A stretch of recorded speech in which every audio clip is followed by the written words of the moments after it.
Shri Sachchidananda Sadhguru Sainath Maharaj key జై. సద్గురు దర్శనము. దత్త చతుష్టయము. రచన ఆచార్య శ్రీ ఎక్కిరాల భరద్వాజ మాస్టారు. ప్రపంచ ఆధ్యాత్మిక చరిత్రలో క్రీస్తు శకం 1850-1950 మధ్య కాలంలో ఎంతో విశిష్టమైనది. కారణం, ఈ మధ్య కాలంలోనే శ్రీ షిరిడి సాయినాథుడు మరికొందరు మహాసిద్ధ పురుషులు ఆధ్యాత్మిక పథంలో భౌతికంగా దర్శనమిచ్చారు. ప్రపంచ ఆధ్యాత్మిక జీవితాన్ని నడిపించే ఒక మహాత్ముల చక్రం ఉందని, ఆ చక్రానికి 72 మంది వివిధ మతాలకు చెందిన సిద్ధపురుషులు చక్ర పత్రాలైతే శ్రీ షిరిడి సాయినాథుడు ఇరుసుగా ఉంటారని ఒక సాంప్రదాయం. వారిలో శ్రీ సాయిబాబా చరిత్రను వారి సమకాలీకులైన 4 ప్రసిద్ధ సిద్ధపురుషులు సమగ్ర చరిత్రను రచించిన ఆచార్య శ్రీ భరద్వాజ గారు ఈ వ్యాసంలో ఆ 4 మూర్తుల జీవితాన్ని మనచే సంక్షిప్తంగా దర్శనం చేయిస్తారు. శ్రీ స్వామి సమర్థ. రాజుగారి పట్టపుటేనుగుకు మదమెక్కింది, తరుముకుంటూ వస్తోంది. తప్పుకోండి, ప్రక్కకు పోండి, పరిగెత్తండి అనే కేకలతోనూ, రక్షించండి రక్షించండి అనే హాహాకారాలతోనూ, ప్రాణభీతితో నలుదిశలా ఉరుకుతున్న ప్రజాసమూహాలతో అక్కలకోట పురవీధులు నిండిపోయాయి. ఆ ఏనుగును వశపరుచుకోవటం ఎవరి వల్ల కాకపోవటంతో స్థానిక సంస్థానాధిపతి దానిని కాల్చి చంపవలసినదిగా ఆజ్ఞ ఇచ్చారనే వదంతి కూడా వ్యాపించింది. ఆ భీభత్స ప్రజావాహినిని, గందరగోళాన్ని ఏమీ పట్టించుకోకుండా ఓ వ్యక్తి ఆ వీధుల్లోనే నడుస్తున్నారు. ఆయన పాదాలు చాలా పొడుగ్గా ఉన్నాయి. విశాలమైన పాల భాగంపై గంధము, కస్తూరి తిలకము ఉన్నాయి. ఆయన కనుబొమ్మలు గోధుమ వర్ణంగా ఉన్నాయి. కౌపీనధారి, చక్కని పలువరుస, లోతైన బొడ్డు, కంఠంన తులసీమాల, రుద్రాక్షలు, స్ఫటికము ఉన్నాయి. పొడవైన చెవులు, వజ్రాలు పొదిగిన దుద్దులు ఆయన చెవులకు శోభిస్తున్నాయి. చెవి తమ్మెలు అతి పలుచలుగా ఉన్నాయి. శరీరం ఏమాత్రం కదిలినా దుద్దులతో సహా ఊగుతూ చిత్రంగా ఉన్నాయి. పెద్ద పొట్ట, విశాలమైన భుజాలు, తీవ్ర దృష్టి, గులాబీ రంగు వర్చస్సుతో ఎంతో సుందరంగా కనిపించే ఆయనకు వృద్ధాప్యం పైబడిన శరీర దారుఢ్యమేమీ చెడక యువకుని వలె నిటారుగా నడుస్తున్నారు. ఆయన నడుస్తున్న ఆ వీధిలోనే ఆ మదపుటేను పరిగెత్తుకు వస్తూ తన వైపు సూటిగా వస్తున్న ఆయనను చూస్తూనే భయంకరంగా ఘీంకరించి తాను అన్వేషిస్తున్న శత్రువు దొరికినట్లు మహావేగంగా తొండంతో విసురుతూ వచ్చి తీరా ఆయన సమీపానికి వచ్చేసరికి హఠాత్తుగా నిలిచిపోయి తొణకని బెణకని ఆయన ధైర్యానికి ఆశ్చర్యపోయేటట్లు వెనుకకు తగ్గింది. ఆయన ఇంకా ఇంకా ముందుకు అడుగులు వేస్తూ దానికి దగ్గరగా వస్తున్న కొద్దీ అది ఇంకా ఇంకా ప్రశాంత చిత్తురాలైంది. దాని మనోచాంచల్యమంతా ఎటుపోయిందో ఏమో. ఆస్థాన మావటి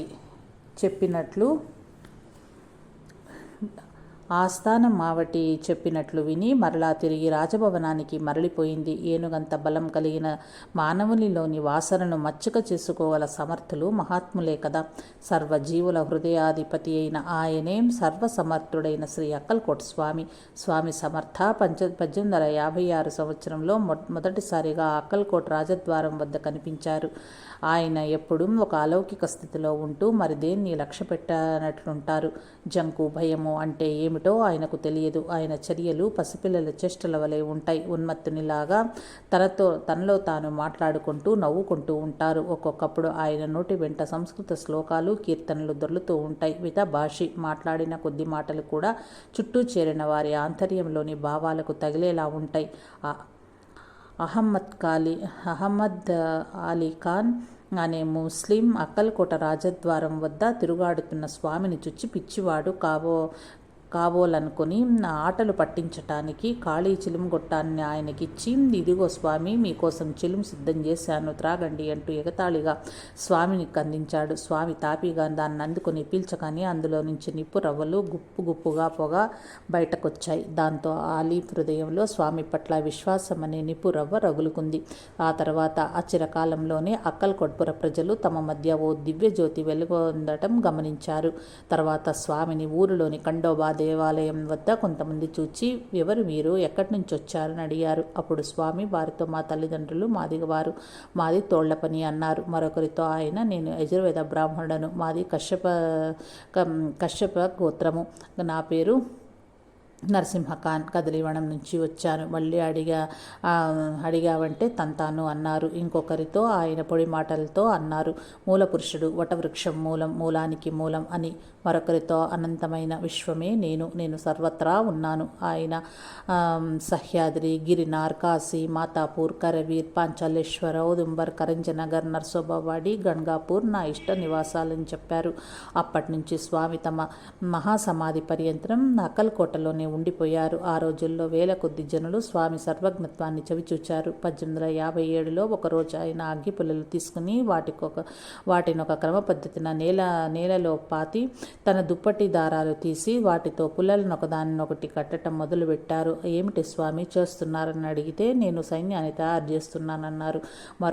మరొకసారి ఆయన రాజప్రసాదంలోని ఫిరంగుల్లో తలపెట్టి ఆడుకుంటూ కనిపించారు. త్వరలోనే మొదటి స్వాతంత్ర యుద్ధం మొదలై చాలామంది భారతీయ యోధులను బ్రిటిష్ వారు ఫిరంగులలో తలలు పెట్టించి పేల్చి చంపారు. ధనికుడైన బ్రాహ్మణుడు ఒక ఆయన గణగాపూర్ దర్శించి తనకు సంతానం కలిగితే 1000 మంది బ్రాహ్మణులకు ఆ క్షేత్రంలోనే సంతర్పణ చేస్తానని మొక్కుకున్నాడు.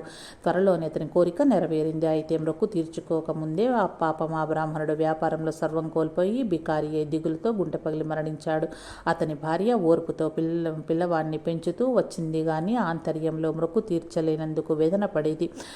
సన్నిహితుల సలహాపై ఆమె మరలా గణగాపురం దర్శించి తనకు తరుణోపాయం చూపమని దత్తాత్రేయుల వారిని ప్రార్థించింది. ఆ రోజే దత్తమూర్తి కలలో దర్శనమిచ్చి అక్కల్కోటలోని స్వామి సమర్థులకు భోజనం పెట్టు, 1000 మంది బ్రాహ్మణులకు అన్నదానం చేసిన ఫలితం వస్తుందని చెప్పారు. మరునాడామె అక్కల్కోట వెళ్ళి పిల్లవాని వలె రోడ్డుపై ఆడుకుంటున్న స్వామిని దర్శించగానే ఆయన తనకు భోజనం పెట్టమని అడిగారు. ఆమె సంతోషంగా సమర్పించిన నైవేద్యం తృప్తిగా ఆరగించి, విచారించకు, 1000 మంది బ్రాహ్మణులు తృప్తి చెందారు అన్నారు స్వామి. కాయను బట్టి చెట్టును నిర్ణయించమని యేసుక్రీస్తు స్పష్టమైన సందేశం ఇచ్చారు. ఎందుకంటే సందేశం అనేది విశ్వాసానికి పెద్ద అడ్డంకి. ఒకసారి ఒక పౌరాణికుడు స్వామిని దర్శించినప్పుడు ఆయన ఒక భక్తుడు సమర్పించిన పట్టుపానుపుపై పవళించి ఉన్నారు. ఈ పౌరాణికుడు స్వామికి కూడా పట్టుపరుపులు కావాల్సి వచ్చాయా, ఈయనేం స్వామి అని మనసులో అనుకున్నాడు. స్వామి అప్పటికీ మౌనం వహించారు. మరో రోజు సాయంత్రం ఆ పౌరాణికునికి తనతో ఒక కొండ మీదకు తీసుకువెళ్లారు స్వామి. ఎముకలు కొరికే చలికి ఆ పౌరాణికుడు గడగడా వణకసాగాడు. కౌపీనధారి అయిన స్వామి అతని వైపు చూచి చిరునవ్వు నవ్వి ఒక చల్లని రాతిపై పడుకుని గురక పెడుతూ నిద్రపోయారు. దుర్భరమైన ఆ చలిలో స్వామి అంత హాయిగా ఎలా నిద్రపోతున్నారు? ఏ ఆచ్ఛాదన లేకుండా మంచుగడ్డ లాంటి బండపై పడుకుని నిద్రపోగలిగిన ఈయన్న నేను సందేహించినది అని పశ్చాత్తాపపడసాగాడు. 2 గంటల తర్వాత స్వామి లేచి, నా పట్టుపానుపు ఎలా ఉన్నదో చూచావా అని అడిగారు. ఒకరోజు రాత్రి చుట్టూ అనేక మంది భక్తులు పరివేష్టించి ఉండగా స్వామి గాఢ నిద్రలో మునిగి త్వరలోనే గురకలు పెట్టసాగారు. స్వామి సన్నిధిలోనే ఉన్న గోవిందరావు అనే భక్తునికి స్వామి ఇలా గురకలు పెడుతూ నిద్రపోతున్నారేమిటి? నిజమైన యోగికి నిద్ర అనే స్థితే ఉండదని శాస్త్రాలు చెబుతున్నాయి అనే సందేహం మనసులో మెదిలిందో లేదో వెంటనే స్వామి కన్నులు విప్పి అతని కేసి చూస్తూ, ఓయ్, నీ సందేహానికి ఇక్కడ తావులేదు అంటూ వెనువెంటనే గురకలు తీయటం మొదలుపెట్టారు. ఒకసారి సాంగ్లీ మహారాజు స్వామి దర్శనార్థం వచ్చారు. తాను స్వామికి ఇచ్చే విలువైన కానుకలు ఎవరికంటా పడకుండా ఇష్టం లేక విలువైన రత్నాలను రహస్యంగా పాలకోవా బిళ్ళల మధ్యలో పొదిగి స్వామికి అందించబోయాడు. స్వామి వాటిని తాకనైనా తాకక కోపంగా, అవి నీకు విలువైన వజ్రాలే కావచ్చు, మాకు మాత్రం గులకరాళ్లతో సమానం, నువ్వే తీసుకుపో అన్నారు. తమ శిష్యులను మళ్ళీ తమంత వారిగా తీర్చిదిద్దటంలోనే సద్గురువులైన మహాత్ముల సమర్థత ఇమిడి ఉంది. మైందర్గి అనే ఊళ్ళో ఒక విచిత్ర కుటుంబం ఉంది. ఆ కుటుంబంలోని వారంతా పిచ్చివారే. కాలాంతరంలో ఒక్కడు తప్ప మిగతా కుటుంబ సభ్యులంతా గతించారు. ఆ పిచ్చివారిని చూచి జాలిపడిన ఒక ఆయన స్వామి దర్శనానికి అతన్ని తీసుకువచ్చాడు. 15 రోజుల పాటు స్వామి అతన్ని గురించి పట్టించుకోక 16వ రోజున అతన్ని తన స్వస్థలానికి వెళ్ళమన్నారు. అప్పటి నుంచి అతనికి వాక్సిద్ధి లభించింది. ఆయన నోటి వెంట ఏం వస్తే అది జరిగేది. అప్పటి నుంచి మైందర్గి వాసులంతా అతను పిచ్చివాడు కాడని, స్వామి ప్రభావంచే సిద్ధపురుషుడుగా మారాడని తలచారు. తండోపతండలుగా జనులు ఆయన దర్శనానికి వచ్చి తమ కోరికలు ఆయనకు నివేదించి ఆశీర్వచనం పొందేవారు. సామాన్యంగా ఆయన వారికి అనుకూలంగానే సమాధానమిచ్చేవారు. అలానే తప్పక జరిగేవి. ఒక్కోసారి మాత్రం ఏమీ చెప్పేవారు కాదు. ఒకసారి ఒక దురదృష్టవంతుడు తన కార్యం నెరవేరుతుందని చెప్పమని ఆ మహాత్ముని వేధించాడు. అవుతుంది అని ఒక్కసారంటే మీ సొమ్మేం పోతుంది, నా కష్టాలు గట్టెక్కటం మీకు ఇష్టం లేదా అని అడిగాడు. అప్పుడు ఆ మహాత్ముడు ఇష్టం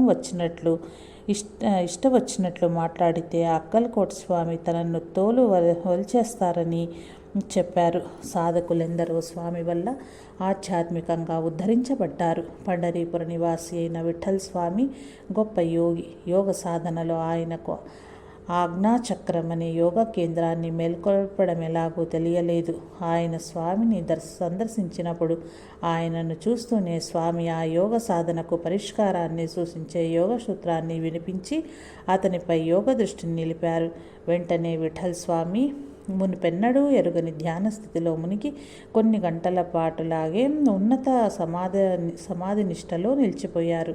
శ్రోత్రియుడు బ్రహ్మనిష్ఠుడు అయిన గురువును ఆశ్రయిస్తే వచ్చే ఫలం ఇది కదా.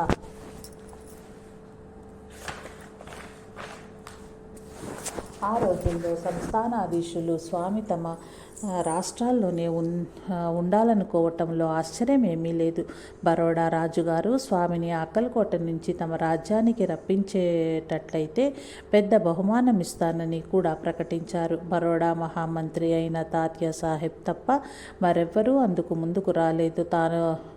తాను అనుకున్న పథకం ప్రకారం తాత్యా సాహెబ్ వెళ్ళలేని కానుకలతో అక్కలకోట చేరి స్వామి సేవకులను వశపరుచుకోవాలని చేసిన ప్రయత్నం ఫలించకపోయేసరికి స్వామిని మోసంతో బరోడా చేర్చాలని ఆయన్నొక మేనాలో ఎక్కించి బయట తాళం వేసి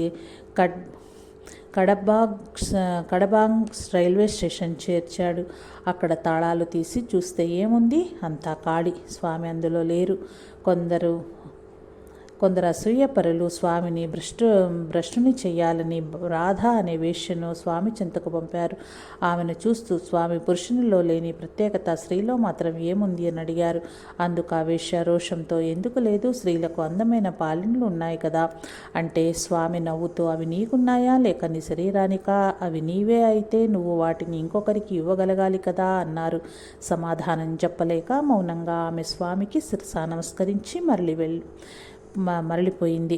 కొద్ది రోజుల్లోనే అందమైన పాళ్ళు కరిగిపోయి ఆమె వక్షస్థలం పురుషునికిలా తయారైంది. దాంతో ఆమెలోని అపవిత్రత కూడా కరిగిపోయింది. ఆమె తన జీవిత శేషాన్ని కాశీ విశ్వేశ్వరుని సన్నిధిలో పవిత్రంగా గడిపివేసింది. అందరి మహాత్ముల వల్లనే స్వామి మూఢ విశ్వాసాలను, మూఢాచారాలను, కులమత వివక్షతను సహించేవారు కాదు. గోపాలరావు అనే బ్రాహ్మణుడు స్వామి దర్శనార్థం అక్కలకోట రాగా అతనికి అక్కడ స్నానానికి నీరు దొరక్కపోయేసరికి ఒక హరిజనుడి ఇంటి వద్ద స్నానం చేశాడు. స్వామి సేవకుడైన బల్వంతరావు శ్రోత్రియ బ్రాహ్మణుడు. అతను అది చూచి గోపాలరావును నిందించాడు. తర్వాత స్వామి అతన్ని ఇచ్చిన నివేదన స్వీకరించక హరిజనుడిని తాకడంతోనే అపవిత్రం అవుతారా అంటూ మందలించి 4 రోజుల తర్వాత చేసిన పాపానికి ప్రాయశ్చిత్తంగా అతని గోపాలరావుకు సేవ చేయమని ఆజ్ఞాపించారు. 1878 దగ్గర పడుతుండగా ఒకరోజు స్వామి ఒక భక్తునితో ఇలా అన్నారు, నాయనా, మేమిక చాలా దూరం ప్రయాణం చేయబోతున్నాము. అప్పుడు నువ్వు నన్ను సేవిస్తావా అన్నారు. తర్వాత భక్తులు ఆయనకు కర్పూర హారతి ఇవ్వబోతే వెలుగుతున్న కర్పూరాన్ని ఆయన త్రోసి వేసాగారు. తన ఎప్పుడూ పడుకునే పరుపుపై పడుకోవటం మానివేసి దాన్ని చుట్టి ప్రక్కన పెట్టేశారు. మే 8వ తేదీ సమీపిస్తుండగా ఆయన రాళ్లతో చిన్న చిన్న సమాధులు కడుతూ కనిపించేవారు. తర్వాత ఆయనకు జ్వరం వచ్చి ఆహారం తీసుకోవటం పూర్తిగా మానివేసి ఎక్కువ కాలం మౌనంగా గడపసాగారు. స్వామి, మీరు మళ్ళీ ఆరోగ్యంగా కనిపించేది ఎప్పుడు అని ఒక భక్తుడిని అడిగితే ఆయన ప్రశాంతతతో ఇలా అన్నారు, నా ఆరోగ్యం ఇక బాగుపడబోదు. నా స్వస్థలానికి నేను చేరుకునే సమయం ఆసన్నమైంది. అన్నారు. భక్తులు ఇచ్చే మందులు ఆయన నిరాకరించేవారు. మళ్ళీ మాపై మీరు దయ చూపేది ఎప్పుడు అని అడిగితే భక్తునితో స్వామి పర్వతాలు పిలిచినప్పుడు అన్నారు. అలానే అడిగిన మరొక భక్తునికి పండరి దగ్ధమైనప్పుడు అని సమాధానమిచ్చారు. మే 8వ తేదీ స్వామి ఒక గోవును దూడతో పాటు విడిచివేయమన్నారు. వారలా చేయగానే ఆ ఆవు దూడ కూడా స్వామికి అత్యంత ప్రీతిపాత్రమైన మర్రి చెట్టు చుట్టూ ప్రదక్షిణ చేసి స్వామి పాదాలను తమ తలతో తాకాయి. తర్వాత ఆయన ఎవరినో పిలిచి శని మీనరాశిలో ఉన్నాడని నిర్ధారణ చేసుకుని ఇక నేను తప్పక వెళ్ళి ఆ వృక్షంలో లీనం అవ్వాలి అంటూ భక్తుల సహాయంతో లేచి కూర్చుని కనులు మూసుకున్నారు. అప్పుడు ఆయన ముఖం తేజస్సుతో వెలగసాగింది.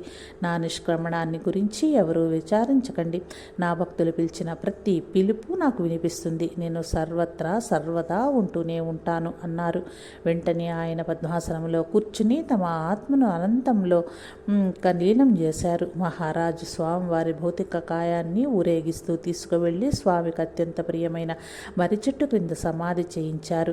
స్వామి సమర్థులు షిరిడి సాయిబాబా ఒకే అత్యుత్తమ స్థాయికి చెందిన ఇద్దరు మహాత్ములే కాక ఇద్దరు మహాత్ములు ఒకరికొకరు అభిన్నమని ఈ క్రింది లీలలు నిరూపిస్తాయి. స్వామి సమర్థులు మహాసమాధి చెందుతారనగా కేశవ్ నాయక్ అనే భక్తుడు కన్నీటితో స్వామిని మీరు పోతే ఇక మాకు దిక్కు ఎవరు అని అడిగితే స్వామి నా అవతారం షిరిడిలో ఉంది, నువ్వు ఆయన్ను సేవిస్తూ సంతోషంగా ఉండు అని చెప్పారు. స్వామి చెప్పినట్లే కేశవ నాయక్ షిరిడి చేరి సాయం దర్శించగానే బాబా అతన్ని తనవాడుగా గుర్తించారు.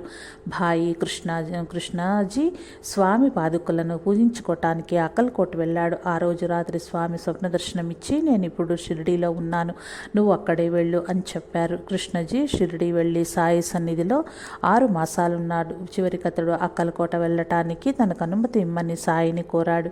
సాయి అతనితో ఆ మహారాజు ఇప్పుడు నా రూపంలో ఉన్నారు, నువ్వు అక్కడికి వెళ్ళటం ఎందుకు అన్నారు.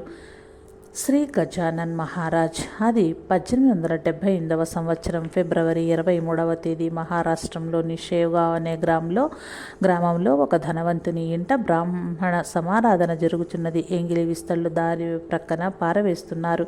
వెంకట్ దామోదర్ అనేవారు ఆ ఆకుల్లో మిగిలిన మెతుకుల కోసం చేరిన కుక్కల మధ్య దిగంబరగా కూర్చుని వాటితో పాటు ఎంగిలి మెతుకులు తింటున్న 16 ఏళ్ల యువకుణ్ణి గమనించారు.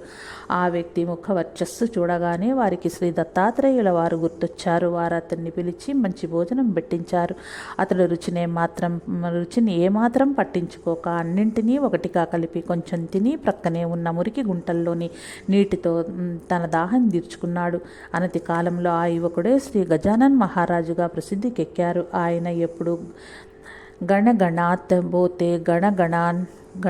బోతే అంటూ ఉండేవారు. అందుకనే ఆయనను ప్రజలు గజానన్ మహారాజ్ అని పిలిచేవారు. నిజానికి ఆయన ఎవరో, పేరేమిటో, ఊరేమిటో, ఎక్కడ, ఎప్పుడు, ఎవరికి పుట్టారో తెలిసిన వారు ఎవరూ లేరు. చాలా కాలం వరకు ప్రజలు ఆయన్ను పిచ్చివాడి కింద జమ కట్టారు. ఒకరోజు ఒక హరిదాసు దేవాలయంలో సొంపుగా భజనలు పాడి తర్వాత హంసగీత అనే ఆధ్యాత్మిక గ్రంథంలోని కొన్ని శ్లోకాలు పాడాడు. బయట నుంచి ఎవరో ఆ తర్వాత శ్లోకాన్ని అతిశ్రావ్యంగా స్పష్టంగా పాడటం విని అందరూ ఆశ్చర్యపోయారు. ఆ స్వర ఉచ్చారణకు సమ్మోహితుడైన హరిదాసు బయటకు వెళ్ళి చూస్తే ఆ పిచ్చి గజాననే ఉన్నాడు. హరిదాసు ఆయనను లోపలికి ఆహ్వానించగా లోపలైతేనేం బయటైతేనేం భగవంతుడు సర్వవ్యాపకుడని ఇప్పుడేగా శ్లోకం చదివావు అన్న గజానన్ మహారాజ్ మాటలు హరిదాసులో చిత్రమైన పరివర్తన తీసుకొచ్చాయి. అప్పటి నుంచి అతడు ధనం కోసం కాక భగవంతుని పట్ల ప్రేమతో హరికథలు చెప్పేవాడు. అది మే నెల. ఎండలు మండిపోతున్నాయి. ఆ సాధువు రోడ్డు మీద తిరుగుతూ భాస్కర్ అనే ధనికుడి ఇంట ప్రవేశించి త్రాగటానికి నీరడిగాడు. భాస్కర్ తిండి కోసం ఇతరులపై ఆధారపడి సోమరుడుగా తిరిగే నీలాంటి వారికి సహాయం చేయటం మహాపాపం. నీళ్లు ఇంకెక్కడైనా అడుగుపో అని కసిరాడు. శ్రీ గజానన్ ఏమీ మాట్లాడక వెళ్ళి ప్రక్కనే ఉన్న బావిలో చూడగా అది ఎండిపోయి ఉన్నది. అది చూచి భాస్కర్ మూర్ఖుడా, నీకిక్కడెక్కడా నీరు దొరకదు అన్నాడు. శ్రీ గజానన్ మౌనంగా ఆ బావి వద్దకు కూర్చుని తీవ్ర ధ్యానములో మునిగిపోయారు. కాసేపట్లో బావి అంచుల దాకా నీరు నిండింది. భాస్కర్ అవాక్కయ్యాడు. తన మూర్ఖత్వాన్ని క్షమించమని ఆయనను ప్రార్థించి తన జీవితాన్ని ఆయన సేవకే వినియోగించాలని నిశ్చయించుకున్నాడు. షేవ్గావ్లో వెంకట్ అనే భక్తుడు తన తోటలో సత్సంగాలు ఏర్పాటు చేసి శ్రీ గజానన్ మహారాజును భక్తులతో సహా ఆహ్వానించారు. అందరూ సమావేశమయ్యాక మొక్కజొన్నలు కాల్చడానికి మంట వేశారు. పైకి లేచిన మంటలు చెట్టు కొమ్మకు వేలాడుతున్న తేనె తుట్టలోని ఈగలను కదల్చడంతో తేనెటీగలు భక్తులను కుట్టసాగేసరికి వారంతా చెల్లాచెదురుగా పరిగెత్తారు. శ్రీ గజానన్ మహారాజ్ మాత్రం తేనెటీగలు తమను కసి తీరేలా కుడుతూ ఉంటే కదలకుండా కూర్చోవటం చూచి వెంకట్ దుఃఖంతో చలించిపోయి ఆయన వద్దకు పరిగెత్తు వచ్చారు. మౌనంగా శ్రీ గజానన్ మహారాజ్ ఇచ్చిన ఆజ్ఞను పాటిస్తున్నాయా అన్నట్లు తేనెటీగలు వెళ్ళిపోయాయి. వాచిపోయిన స్వామి శరీరానికి ఎన్నో మందులు పూశాడు వెంకట్, కానీ ఫలితం శూన్యం. చివరకు శ్రీ గజానన్ ఒక విధమైన యోగాసనంలో కూర్చోవటంతో ఆయన శరీరం అంతటా గుచ్చుకొని పోయిన తేనెటీగల ముండ్లన్నీ జలజలా రాలిపోయి శరీరం యథాపూర్వకంగా తయారైంది. అప్పుడు భక్తులు ఆయన వద్ద చేరి కాలిన మొక్కజొన్నలను తృప్తిగా తిన్నారు. ఒకసారి శ్రీ గజానన్ మహారాజ్ వెంకట్తో చిలిం వెలిగించుకోవటానికి నిప్పు తెమ్మన్నారు. అక్కడ నిప్పు లేకపోయేసరికి దగ్గరలో కమ్మరి వద్దకు వెళ్ళి కొలిమిలోని నిప్పు ఇవ్వమన్నాడు వెంకట్. ఆ నిప్పు శ్రీ గజానన్ మహారాజ్ కోసం అని తెలిసి ఆ కమ్మరి శ్రీ గజానన్ సమాజానికి భారమని, ఆయన వల్ల ఏమీ ఉపయోగం లేదని నిందిస్తూ నిప్పు ఇవ్వ నిరాకరించాడు. శ్రీ గజానన్ మహారాజ్ వెంకట్ను పిలిచి కాలిన అగ్గిపుల్లనొక దానిని తన చిలుముపై ఉంచమన్నాడు. అతడు అలా చేయగా శ్రీ గజానన్ చిలుము పీల్చారు. అగ్గిపుల్ల నుండి చిలుము నుంచి పొగ రాసాగింది. ఆ రోజే ఆ కమ్మరి తన బంధువులకు విందు చేయగా వడ్డించు పదార్థాలు కుళ్ళు కంపు కొడుతున్నాయి. బంధువులంతా కమ్మరిని నిందించి భోంచేయకనే కోపంగా వెళ్ళిపోయారు. మహాత్ముడైన శ్రీ గజానన్ మహారాజ్ పట్ల తన మూర్ఖ ప్రవర్తనే ఇలా జరగటానికి కారణమని తలచి కమ్మరి ఆయన సన్నిధి చేరి క్షమాపణ కోరాడు. శ్రీ గజానన్ చెడు వాసన వేస్తున్న ఆ పదార్థాలను తెప్పించి వాటికేసి కాసేపు చూడగా అవన్నీ గుమగుమలాడే సువాసనలు వెదజల్లాయి. కమ్మరి దానిని తీసుకువెళ్ళి మరలా విందు చేశాడు. అతిథులు తృప్తిగా భోజనం చేసి శ్రీ గజానన్ మహిమను కొనియాడారు. ఒకరోజు శ్రీ గజానన్ మహారాజ్ ఒక ఆలయంలో కళ్ళు మూసుకుని నిశ్చలంగా కూర్చున్నారు. ఆ ఊరి పాటిల్ కొడుకులు ఉత్త కోతిముఖ శ్రీ గజానన్ మహారాజ్ ధ్యానాన్ని భగ్నం చేయడానికి వారెన్నో ప్రయత్నాలు చేసి విసిగిపోయి చివరకు ప్రక్క పొలాల నుండి చెరుకు గడలను తెచ్చి అర్ధగంట సేపు ఆయన తమ బలమంతటితో బాధసాగారు. శ్రీ గజానన్ మహారాజ్ చలించలేదు. నగ్నంగా ఉన్న వారి దేహంపై ఆ దెబ్బల గుర్తులు సైతం ఏర్పడలేదు. దాంతో ఆ పిల్లలు భయపడి వినయంగా శ్రీ గజానన్ మహారాజుకు ప్రణమిల్లారు. ఆయన మెల్లగా కళ్ళు తెరిచి మెత్తటి స్వరంతో, అబ్బాయిలు, మీరు బాగా అలసిపోయారు, ఉండండి, ఇది తీసుకోండి అంటూ చెరుకు గడలను చేతితో పిండి ఒక పాత్ర నిండా రసం తీసి త్రాగమని ఆ పిల్లలకిచ్చారు. నిజమైన అహింస బలవంతులకే చెల్లుతుంది. నిజమైన ప్రేమ అన్నది శత్రువులను కూడా ఆదరిస్తుంది. శ్రీ నరసింగ్ అనే గొప్ప సాధువు తీవ్ర యోగ సాధన చేయటానికే ఆ ఊరి పరిసరాలలోని అడవులకు వెళ్ళారు. అతడు విఠలుని భక్తుడు. ఒకరోజు శ్రీ గజానన్ హఠాత్తుగా అతనికి దర్శనమిచ్చారు. కళ్ళు మూసుకుని ధ్యానంలో ఉన్న ఆ సాధువుకు దివ్యమైన కాంతి దర్శనమై కళ్ళు తెరిచి చూడగా పండరి విఠలుడే తన ముందు నిలబడి ఉన్నారు.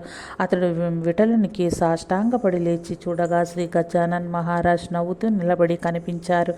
ఆయన ఆ సాధువుతో, నీకు పూర్ణ వైరాగ్యము అబ్బింది. ఇకపై నీవు బురద అంటక చెరువులో నిలిచి ఉండే తామర పువ్వులా జీవించు. నీకు జ్ఞానం ప్రసాదించటానికై విఠలుడే నన్ను పంపించాడు అన్నారు. ఒకసారి శ్రీ గజానన్ మహారాజు కూర్చుని ఉన్న శివాలయానికి కొందరు సాధువులు వచ్చారు.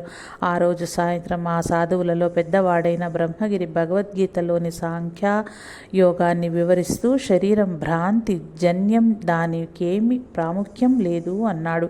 ఇది విని ఇది విన్న స్వామి భక్తులు ఆధ్యాత్మిక సాధనకు శరీరం అత్యావశ్యకమే, మరి ఈయన ఇలా అంటాడేమిటి అని తలిచారు. ఇంతలో శ్రీ గజానన్ మహారాజ్ కూర్చుని ఉన్న మంచం అంటుకున్నది. అందరూ దూరంగా పరిగెత్తారు. బ్రహ్మగిరి సైతం లేచి పరిగెత్తబోగా మండుతున్న మంచంపై నిశ్చలంగా కూర్చుని ఉన్న శ్రీ గజానన్ మహారాజ్ అతన్ని చేయి పెట్టి నిలిపి, శరీరం ఉత్త భ్రాంతి, ఆత్మ శాశ్వతమైనది కదా, ఎందుకు పరిగెడుతున్నావు అన్నారు. సాధువు భయంతో, స్వామి, స్వానుభవంలో లేని విషయాన్ని గురించి మాట్లాడినందుకు నన్ను క్షమించి కాపాడండి అని బ్రతిమిలాడగా శ్రీ గజానన్ మహారాజ్ అతన్ని విడిచిపెట్టారు. తాము మాత్రం భక్తులు పరిగెత్తుకు వచ్చి తమను దాని నుండి తొలగించే వరకు మంచం పైనే ఉన్నారు. మంటలారిన తరువాత చూస్తే శ్రీ గజానన్ మహారాజ్ కూర్చుని ఉండిన భాగం మాత్రం కాలలేదు. బ్రహ్మగిరి తన తప్పుకు సిగ్గుపడి ఆ చోట విడిచి వెళ్ళిపోయాడు. ప్రజలకు కలిగిన అనుమానంలోని సత్యాన్ని శ్రీ గజానన్ మహారాజ్ ఈ విధంగా రుజువు చేశారు. శ్రీ సాయిబాబా, శ్రీ అక్కల్కోట్ స్వామి చరిత్రలలో వలె జంతువులపై కూడా శ్రీ గజానన్ మహారాజ్ దివ్యత్వము యొక్క ప్రభావం ఉండేది. తక్లీకర్ అనే వానికి ఒక పొగరుబోతు గుర్రం ఉండేది. అది జనాలను తన్నేది, కరిచేది. దాని అపఖ్యాతి ఎంతగా వ్యాపించిందంటే తక్లీకర్ దానిని అమ్మినా కొనేవారు దొరకలేదు. దానివల్ల ఏ ఉపయోగమూ లేదు. చివరికి అతను విసిగి దానిని శ్రీ గజానన్ మహారాజ్ వద్దకు తెస్తుండగా దారిలో చీకటి పడింది. దాన్ని ఇనుప గొలుసులతో జాగ్రత్తగా కట్టివేసి అతడు నిద్రించాడు. అర్ధరాత్రి హఠాత్తుగా మెలకువ వచ్చి చూడగా గుర్రం గొలుసులు తెంపుకొని వెళ్ళి దూరంగా ఒకచోట నిశ్చలంగా నిలబడింది.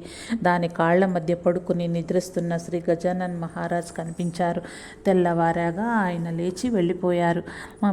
పొగరు తగ్గి సాధువుగా మారిన ఆ గుర్రం తక్లీకర్ వెంట ఇంటికి నడిచింది. సుఖ్లాల్ అగర్వాల్ ఇంటిలోని ఆవు ఎవరికీ లొంగక పొడిచేది. దానిని అతడు నలుగురి సహాయంతో శ్రీ గజానన్ మహారాజ్ వద్దకు ఈడ్చుకుని వచ్చాడు. శ్రీ గజానన్ మహారాజ్ ఆ దృశ్యమును చూచి కోపంతో, పవిత్రమైన గోమాతను గొలుసులతో బంధిస్తారా, ముందు విడవండి అని గద్దించారు. వారు విడవగానే ఆ ఆవు గబగబా శ్రీ గజానన్ మహారాజ్ వద్దకు వచ్చి వారి పాదాలపై తన తలను ఉంచి నిలబడింది. ఆశ్చర్యపోయిన అగ్రవాల్ ఆ ఆవును శ్రీ గజానన్ మహారాజుకి సమర్పించారు. ప్రస్తుతం షేవ్గావ్ సంస్థానంలో ఉన్న గో సంపదలలో అధిక భాగం ఆ ఆవు సంతానమే. పీతాంబర్ అనేవాడు సర్వస్వం విడిచి శ్రీ గజానన్ మహారాజ్ సేవకు అంకితుడయ్యాడు. ఒకరోజు గజానన్ మహారాజ్ అతనికి పీతాంబరాలు, పసుపు రంగు పట్టు వస్త్రాలు ఇచ్చి, ఇతరులు ఏమన్నా పట్టించుకోకు, నా సేవకు తగిన వాడవు నీవే అన్నారు. ఇతర భక్తులు అసూయతో అతన్ని బాధించారు. ఒకరు శ్రీ గజానన్ మహారాజ్ అతన్ని పిలిచి, ఇక్కడ అందరూ నిన్ను నిందిస్తున్నారు, నీవు షేవ్గా విడిచి వెళ్ళు, ఇది నా ఆజ్ఞ అన్నారు. గురువు నుంచి దూరం అవుతున్నందుకు పీతాంబరి ఎంతో దుఃఖిస్తూ వెళ్ళి రాత్రి అయ్యేసరికి కొంతాలి అనే గ్రామం చేరి ఒక చెట్టు క్రింద నిద్రించాడు. మరుసటి ఉదయం ఊరి వారు అతన్ని పలుకరించి, నీవు నిజంగా శ్రీ గజానన్ మహారాజ్ శిష్యుడవైతే ఆ ఎండిన చెట్టును చిగురింప చేయాలి అని నిలదీశారు. పీతాంబర్ తన గురువును మనసారా ధ్యానించాడు. మరుసటి ఉదయానికంతా రోడ్డు చిగురించింది. దాంతో జనం పీతాంబర్ కాళ్లపై పడి జయ సద్గురు పీతాంబర్ మహారాజ్ అని కీర్తిస్తూ ఊరేగించి ఆ గ్రామంలోని ఆయనకు నివాసాన్ని ఏర్పరిచారు. కావుగావ్లో నివసించే రాజారాంకు శరీరంపై పెద్ద పుండు లేచింది. మందులేవి పనిచేయకపోవటంతో రాజారాంను రక్షించమని అతని సోదరుడు తన గురువైన శ్రీ గజానన్ మహారాజును ప్రార్థించాడు. ఆ రాత్రి వారి ఇంటికి ఎద్దుల బండిలో ఒక బ్రాహ్మణుడు వచ్చి తీర్థము, విభూతి ఇస్తూ అవి గజానన్ మహారాజ్ పంపారని చెప్పి వెళ్ళాడు. వాటిని వినియోగించిన తక్షణమే రాజారాం పుండు పగిలి చీము కారిపోవటంతో కొంత నొప్పి తగ్గిపోయింది. రాజారాం ఎన్నో నెలల తర్వాత ఆ రాత్రి హాయిగా నిద్రపోయాడు. ఆ బ్రాహ్మణుడు వెళ్ళిపోయిన తర్వాత ఆయన్ను సరిగా సత్కరించటం మర్చినందుకు ఇంటివారు పశ్చాత్తాపడ్డారు. తర్వాత ఆ కుటుంబం వారంతా శ్రీ గజానన్ మహారాజును దర్శించినప్పుడు ఆయన వారితో, నేను మీ ఇంటికి వచ్చినప్పుడు మీరు నా ఎద్దులకు ఆహారం పెట్టలేదు అన్నారు.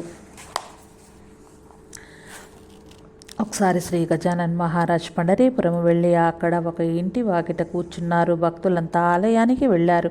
వారిలో బాపు అనే భక్తుడు ఆ రద్దీలో పాండురంగును దర్శించలేక తిరిగి శ్రీ గజానన్ మహారాజ్ సన్నిధి చేరి విఠలుని దర్శనం కాలేదని వాపోయాడు. శ్రీ గజానన్ మహారాజ్ అతన్ని ఊరడిస్తూ విఠలుడు ఆలయంలోనే ఉన్నాడనుకోకు, జాగ్రత్తగా నా కేసి చూడు అన్నారు. అలా చూస్తూనే బాబుకు తన గురుస్థానంలో విఠలుడే దర్శనమిచ్చాడు. తృప్తి కలిగిన మరుక్షణమే విఠలుని స్థానంలో తన గురువు కనిపించారు. అందుకే గురుగీత గురువే సకల దేవతలు అని చెబుతుంది. శ్రీ గజానన్ మహారాజ్ అకోలాలో ఉన్నప్పుడు మూర్తిజాపూర్ సమీపంలోని కురుం గ్రామానికి చెందిన మెహతాబ్ షా అనే ముస్లిం సాధువు శ్రీ గజానన్ మహారాజ్ నుండి అంతర్యంగా తనకందిన పిలుపును అనుసరించి వారి దర్శనానికి వచ్చారు.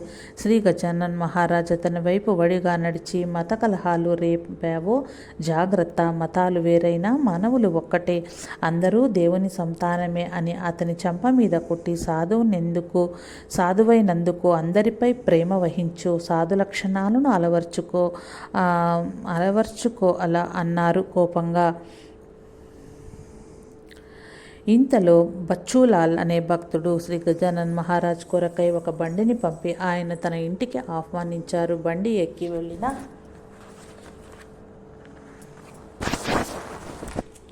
శ్రీ గజానన్ మహారాజ్ తీరా అతని ఇంటి వద్ద బండి దిగటానికి నిరాకరించారు.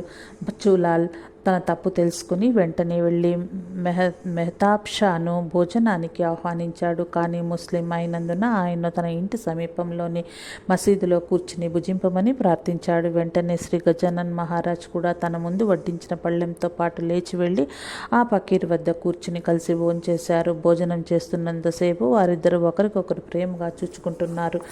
ఆ తర్వాత ఆ ఫకీర్ తన 4 సేవకులను పిలిచి వారితో, నేను లాహోర్ వెళ్తున్నాను. కురుంలో మసీదు కట్టించటం ఎందు నాకు ఆసక్తి లేదు. శ్రీ గజానన్ మహారాజ్ ఆజ్ఞను దాటటం నా వల్ల కాదు. మీరు వెళ్ళవచ్చు అని చెప్పి తాము లాహోర్ వెళ్ళిపోయారు. కానీ చిత్రం ఏమిటంటే శ్రీ గజానన్ మహారాజ్ స్వయంగా ఆ గ్రామంలో మసీదు కట్టించారు. మరి భగవంతుడు హిందువా ముస్లిమా? బాలాపూర్ నివాసి బాలకృష్ణ అనేవాడు ఛత్రపతి శివాజీ గురువైన సమర్థ రామదాస స్వామికి భక్తుడు. ప్రతి సంవత్సరము వారి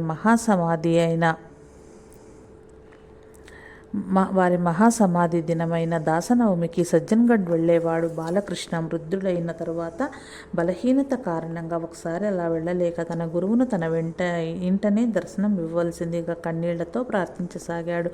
ప్రార్థన మధ్యలో అతనికి నిద్ర తూగింది. నిద్రలో ఒక కళ. అందులో శ్రీ రామదాస స్వామి కనిపించి, బాధపడకు, నీ ఇంట్లోనే నీకు దర్శనమిస్తాను అన్నారు. మరుసటి రోజు దాసనవమి. బాలకృష్ణ తన గురువు కోసం కళ్ళు ఇంత చేసుకుని చూస్తున్నాడు. మధ్యాహ్నం వాకిట ముందు జయ రఘువీర సమర్థ అని వినిపించింది. పరిగెత్తుకుని వెళ్ళి చూచిన బాలకృష్ణ వాకిట కనిపించిన శ్రీ గజానన్ మహారాజును సగౌరవంగా ఇంట్లోకి ఆహ్వానించి పూజాదులు చేసి ఆతిథ్యం ఇచ్చారు. అయినా అతని మనస్సులో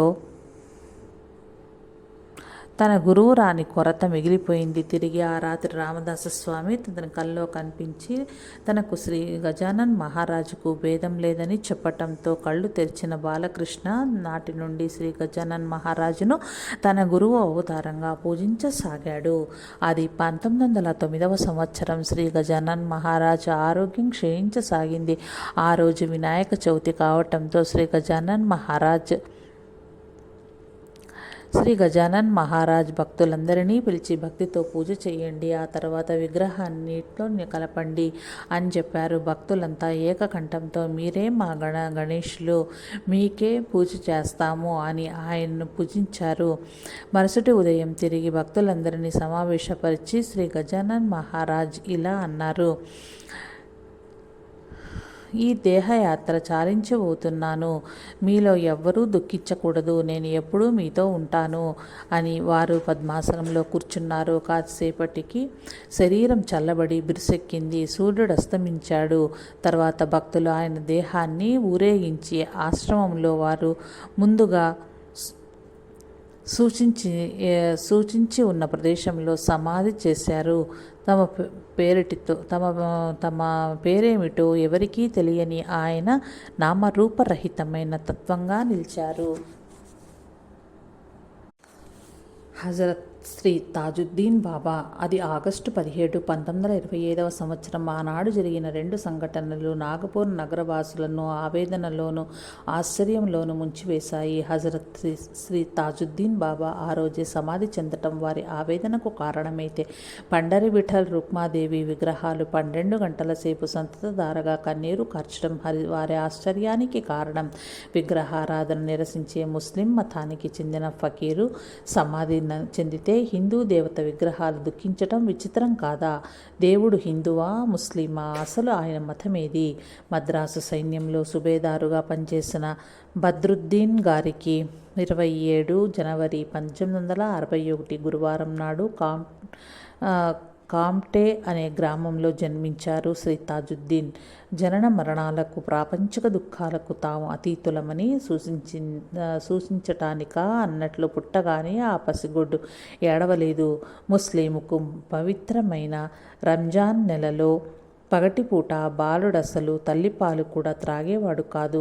6 ఏళ్ల తాజుద్దీన్ బడిలో ఉండగా హజరత్ అబ్దుల్లా షా అనే గొప్ప ముస్లిం ఫకీర్ ఒకరు అతన్ని పిలిచి ఒక తీపి పదార్థాన్ని తాము కొంచెం కొరికి తిని మిగతా ఆ బాలునిచే తినిపించి, స్వల్పంగా తిను, స్వల్పంగా నిద్రించు, స్వల్పంగా మాట్లాడు, ఖురాన్ చదివే సమయంలో నిన్ను మహమ్మదులం వారావేశించారా అన్నట్లు చదువు అని బోధించారు.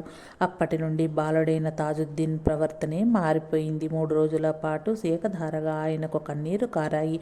అంతే. అప్పటి నుంచి ఆటలపై ఆసక్తి నశించింది. ఒంటరిగా కూర్చొని సూఫీస్ మహాత్ములు వ్రాసిన గ్రంథాలు చదవటంలో లీనమయ్యారు. ఖురాన్, కాబాలను తగలబెట్టవచ్చు, విగ్రహారాధన జరిగే మందిరంలోనైనా నివసించవచ్చు, కానీ ఇతరుల మనస్సుని ఎప్పుడూ నొప్పించరాదు అనే ద్విపద తాజుద్దీన్ హృదయంలో ముద్రించుకుపోయింది.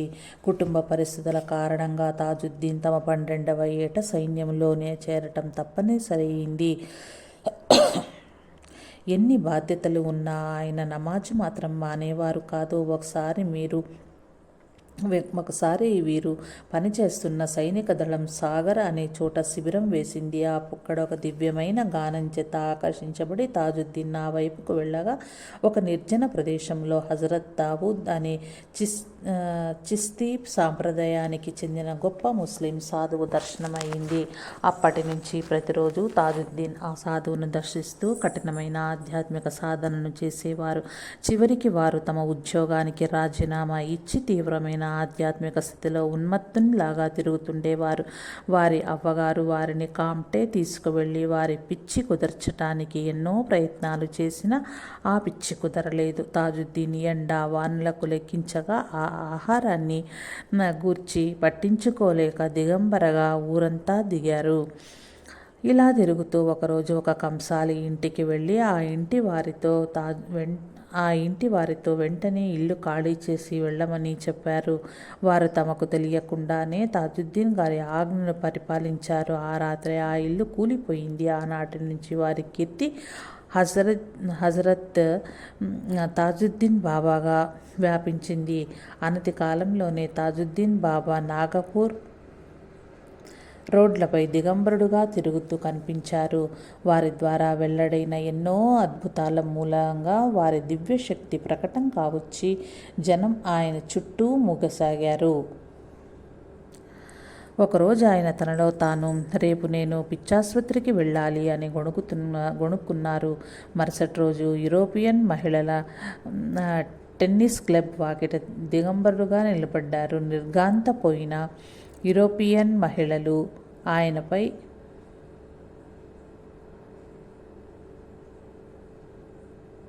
నేరారోపణ చేయగా ప్రభుత్వం ఆయన్ను పిచ్చాసుపత్రిలో చేర్చింది. తిరిగి కొన్ని రోజుల్లోనే వీధుల్లో తిరుగుతున్న తాజుద్దీన్ బాబాను చూచి ఆ యూరోపియన్లు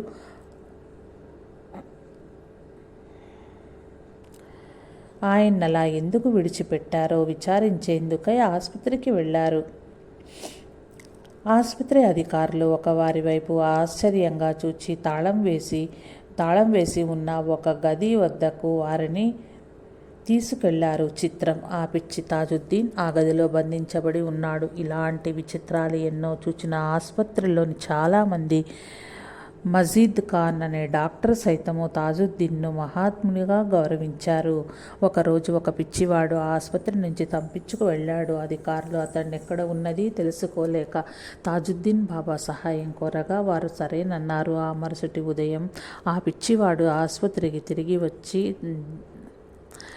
తిరిగి వచ్చి తనను తాజుద్దీన్ గారే లాక్కొచ్చారని చెప్పాడు. కానీ తాజుద్దీన్ బాబా అంతసేపు జైలు గదిలోనే ఉన్నారు. ఎంతోమంది వారి ఆశీర్వాదాలకై ఆసుపత్రికే వచ్చారు. ఏ మందులకు లొంగని రోగాలతో బాధపడే వారిని బాబా తమ ఆశీస్సులతో ఆరోగ్యవంతులుగా చేశారు.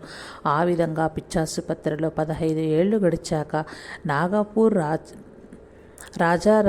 నాగపూర్ రాజుగారు బాబాను తీసుకొచ్చి లాల్ కోటే అనే తమ భవనంలో ఉండమని ప్రార్థించారు. అక్కడ ఆయన ఎందరో భక్తులు సేవించారు.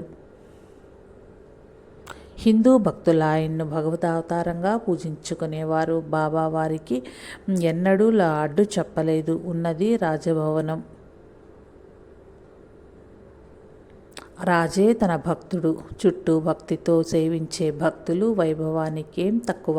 కానీ తాజుద్దీన్ నిజమైన ఫకీరు. ధర్మాన్ని అనుసరించి కట్టినేలపై నిద్రించేవారు. చుట్టూ ఉన్న అడవులలో తిరిగేవారు. ఆ తర్వాత ఆయన తమ నివాసాన్ని నాగపూర్కు సమీపంలోని వాకీ ప్రాంతానికి మార్చారు. శక్కరధర అనే చోట కూడా ఆయన కొంతకాలం నివసించారు. ఈ 2 చోట్ల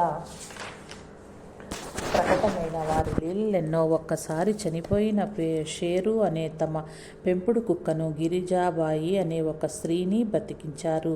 డిప్యూటీ కమిషనర్గా పనిచేసిన తివారీ అనే భక్తునికి తాజుద్దీన్ బాబా అద్భుతమైన అనుభవాన్ని ఇచ్చారు. ఒకరోజు 3 సన్యాసులు అతన్ని ముస్లిం సాధువును ఆశ్రయించినందుకు నిందించారు. ఆ రాత్రే తివారీకి కలలో శ్రీ తాజుద్దీన్ బాబా కనిపించి అతనితో పాటు 3 సాధువులను గయా, ప్రయాగ, పూరి, జగన్నాథ్ తీసుకెళ్లారు. పూరిలో తివారీ ఆ 3 సాధువులలో శక్కర్ దాదా వెళ్ళిన తివారీ ఆ 3 సాధువులను అక్కడ చూచి ఆశ్చర్యపోయాడు. వారిలో ఒకరి వద్ద ఆ కమండలం కూడా ఉన్నది. ఇది మీకెక్కడిది అని అడిగిన తివారీతో అతడు నీవే పూరి జగన్నాథ్లో నాకు కొనిచ్చావు కదా అన్నాడు. ఆశ్చర్యంతో తివారీ బాబాను దర్శించగానే బాబా ఏమోయ్, లక్షాధికారి బిడ్డ 2.5 రూపాయల కమండలాన్ని అంత పోషా కొనేది అన్నారు. ఎందరో హిందూ భక్తులకు బాబా వారి ఇష్టదైవాల రూపంలో దర్శనమిచ్చారు.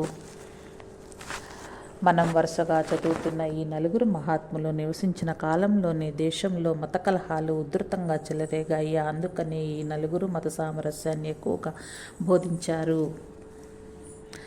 1920-25 సంవత్సరాల మధ్య కాలంలో శ్రీ తాజుద్దీన్ బాబా కీర్తి బాగా వ్యాపించింది. తాను ముస్లింగా మారితే తాజుద్దీన్ బాబా అనుగ్రహాన్ని త్వరగా పొందవచ్చునని తలచి హనుమంతరావు ఒకరోజు బాబా దర్శనానికి వచ్చాడు. అతను ఆ తలంపుతో కూర్చోగానే బాబా ఏదైనా పుస్తకం ఇవ్వమని అతన్ని అడిగాడు. అతడు వెంటనే ఎప్పుడూ తనతో కూడా ఉండే భగవద్గీత అందించాడు. బాబా ఆ గ్రంథంలోని పేజీలు త్రిప్పుతూ, అరే, మనం ఇందులోనూ ఉన్నామే అన్నారు. ఆధ్యాత్మిక ప్రగతికి బాహ్యమైన మత చిహ్నాలు అనవసరమని గ్రహించాడు హనుమంతరావు. బాబా హిందువులు తమకు చేసే పూజలను అంగీకరిస్తున్నందుకై అరేబియా నుండి వచ్చిన ముస్లింలు కొందరు ఆయనను తప్పుపట్టారు. అప్పుడు శ్రీ తాజుద్దీన్ బాబా వారికి ఇలా ఒక కథ చెప్పారు. అల్లా ఒకసారి అందరూ దేవదూతలను పిలిచి ఆదంకు నమస్కరించమని చెప్పారట. అందరూ ఆ ఆజ్ఞ పాటించిన సైతాను మాత్రం తిరస్కరించిందట. దేవుడు ఏ మానవునికైనా జ్ఞానాన్ని ప్రసాదిస్తే సామాన్య జనులు ఆ మహనీయుణ్ణి పూజించాలని బాబా భావం కాబోలు. మత కలహాలు జరుగుతున్న సమయంలో ఒక ముస్లిం తాజుద్దీన్ బాబాతో హిందువులు ముస్లింలను చంపుతుంటారు, మీరే రక్షించాలి అనగా బాబా కోపంతో నోర్మై, నిజమైన ముస్లింను ఎవరు చంపలేరు అన్నారు. భగవంతుని సంపూర్ణంగా నమ్మిన వారు రక్షించబడతారని పేరుకు మాత్రమే మతస్థులై భగవంతునికి మారుగా రాజకీయాలను సేవించసాగారు. తమ మత పేరు చెప్పుకోవటానికి తగరని వారి భావము. శక్కరదరాలో ఒక పండుగ నాడు భక్తులు రకరకాల పదార్థాలు బాబా ముందు ఉంచారు. భోజన సమయంలో బాబా వేటిని ముట్టక ముందు అతిథిని తిననివ్వండి అంటున్నారు. అర్థం కాక భక్తుల అడగ్గా ఆయన ఆ అతిథిని వర్ణించారు. వెళ్ళి చూస్తే గుంపులకు దూరంగా చెట్టు క్రింద ఉన్న ఒక ముసలి వ్యక్తే ఆ అతిథి. వారిని ఆహ్వానించగా అతడు భక్తి కృతజ్ఞతలతో కన్నీరు కారుస్తూ, నేను గత 2 రోజులుగా ఏమీ తినలేదు, చాలా దూరం నుంచి బాబా దర్శనానికై వెళ్తున్నాను అన్నాడు. చాలా దూరం నుంచి బాబా దర్శనానికి నడిచి వచ్చాను అని వివరిస్తూ తృప్తిగా భోజనం చేశాడు. ఒకసారి ఒక ముస్లిం బాబాను దర్శించి, బాబా హాల్ సమాధి స్థితి ఎలా సిద్ధిస్తుంది అని అడిగాడు. బాబా అతని కేసి తదేకంగా చూచి తమ తల మీద టోపీని తీసి దాని తలక్రిందులుగా నేల మీద ఉంచారు. అంతే. ఆ ముస్లిం శరీరంలో ఒక అద్భుత శక్తి వ్యాపించటంతో హాల్ స్థితి అనుభవమై అతని శరీరం తట్టుకోలేక తలక్రిందులై చేతుల మీద గెంతనారంభించింది. కాసేపాగి బాబా తమ టోపీని ధరించటంతో అతను తిరిగి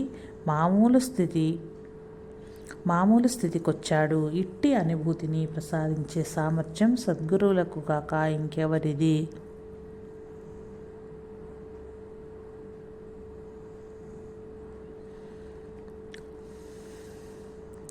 అలానే జానీషా అనే వ్యక్తి జ్ఞానానుభూతి కోసం అరేబియాలోని పర్వతాలలో తిరుగుతూ మక్కా చేరాడు. అక్కడ అతనికి ఒక పచ్చ గుడ్డల ఫకీరు కనిపించగా జానీషా నమస్కరించాడు. ఆ ఫకీరు కొంచెం ఆశతో, కమలా పళ్లకు ప్రసిద్ధికెక్కిన నాగపూర్ దగ్గర వాకీ అనే చోటుకురా అన్నారు. తరువాత అతడు వాకీ చూస్తే ఆ ఫకీరే అక్కడ కూర్చుని దర్శనమిచ్చారు.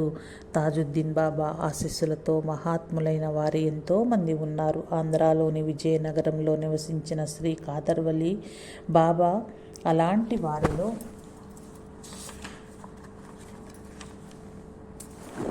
ఒకరు.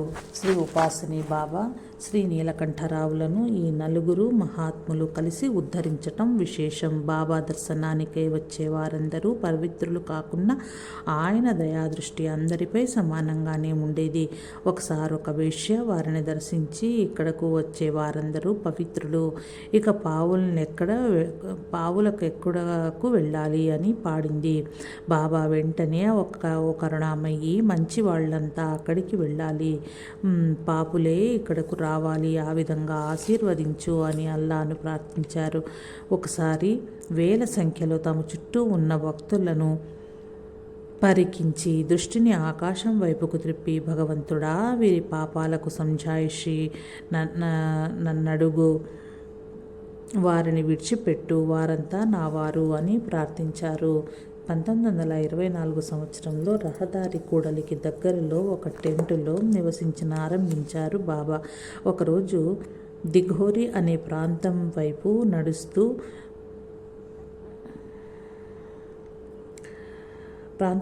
నడుస్తూ బాబా దారిలో, ఇక మేము ఈద్ చంద్రుణ్ణి దర్శించబోము అన్నారు. జూలై నెలాఖరుకు ఆయన ఆరోగ్యం క్షీణించింది. నడవలేనంత బలహీనంగా తయారయ్యారు. నియాజుద్దీన్ అనే వాని వద్ద భక్తులు స్థలం సంపాదించి అక్కడ వారికై భవనం నిర్మించారు. అదే నేటి తాజ్ అనాత్ షరీఫ్.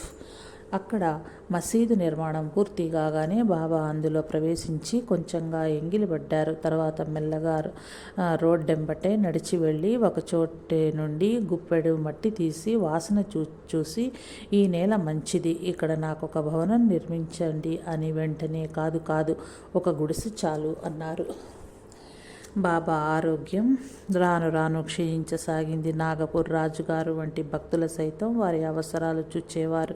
పవిత్రమైన బక్రీద్ నెల ఆరంభమైంది. ప్రతి ఏడు ఆ పర్వదినాన భక్తులు బాబాకు కొత్త కఫ్ని, లుంగి ఇచ్చేవారు. ఈ సంవత్సరం కూడా ఈ సంవత్సరం అలాంటివేమీ వద్దన్నారు బాబా కఠినంగా. ఎప్పటిలాగానే మొహరంలో 10వ రోజున ఎంతో మందితో ఊరేగింపుగా కర్బాలా వెళ్ళి మధ్యాహ్నానికి తిరిగి వచ్చారు బాబా. అనుభవజ్ఞులైన వైద్యుల ప్రయత్నాలు ఆయనను తిరిగి ఆరోగ్యవంతునిగా చేయలేకపోయాయి. అట్టి స్థితిలో కూడా బాబా ముఖం ప్రసన్నంగా ప్రశాంతంగా ఉండేది. అది ఆగస్టు 17, 1925 నాటి సాయంత్రం. ప్రక్కనే ఉన్న రాజాగారి భవంతిపై లెక్కలేనన్ని పక్షులు చేరి నిశ్శబ్దంగా కూర్చున్నాయి. బాబా తమ చేతులు పైకి ఎత్తి అందరికీ మంచి జరగాలని ప్రార్థించి ఆసనంపై మెల్లగా ఒదిగారు. గొంతుల్లో నుండి గుటక వేసిన శబ్దం వినిపించింది. అంతే, వారు శరీర త్యాగం చేశారు. దాదాపు లక్షల మంది జనం వారి దేహాన్ని ఊరేగించి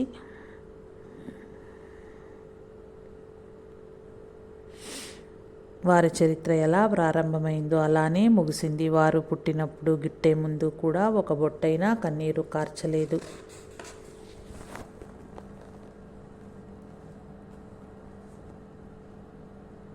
శ్రీనివాలా దాదా. హిందూ దేశ చరిత్రలో 1867 సంవత్సరం చాలా కల్లోలమైన సంవత్సరం.